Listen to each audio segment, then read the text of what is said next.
Hi. Something I get a lot from clients is a desire to stop feelings from happening.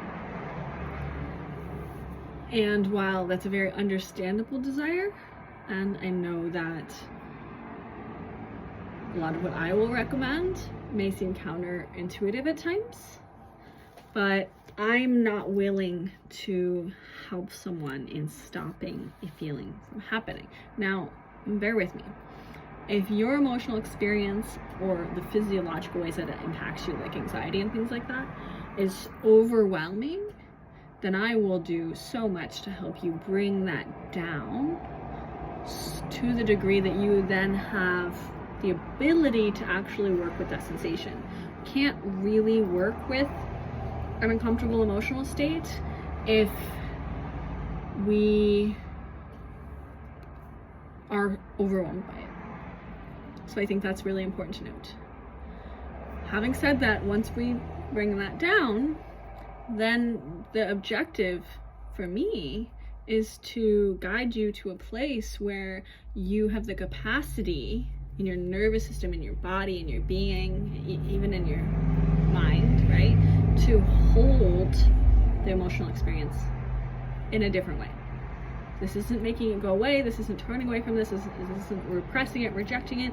It's holding it, creating a container for it, being someone who can feel it. The majority of my clients who I have long-term find that they actually feel more towards the end of our time together.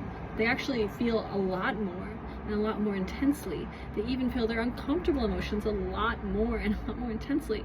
The difference is the way that they're able to hold them, the way that they're able to engage with them, the way that they're able to hold themselves, right? Like the difference between having anxiety and a physiological experience when going into a situation in which there's a potential for conflict or potential for confrontation. You know, you're sweaty and you're shaking and you're so scared and your nervous system is so overwhelmed in this experience, and then you maybe because of that you might fawn and you might not, right? Like you come out of it and you're like, oh my god, what if I did something wrong? You're second guessing, right? Okay, so that's one version of this experience. The version of this experience that I would hope to lead you to is that you might still feel a bit of anxiety and a bit of fear and apprehension, but it'll feel very different. It'll feel a lot more manageable.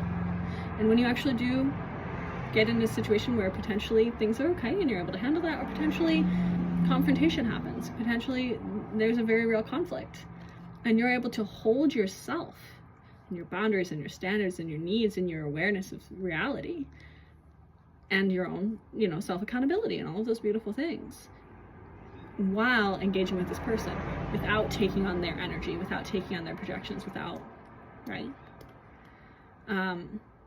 That you'll have the discernment to know whether or not this person is emotionally safe enough to allow yourself to be vulnerable for resolution, or if that's not an option because you need to protect yourself, right?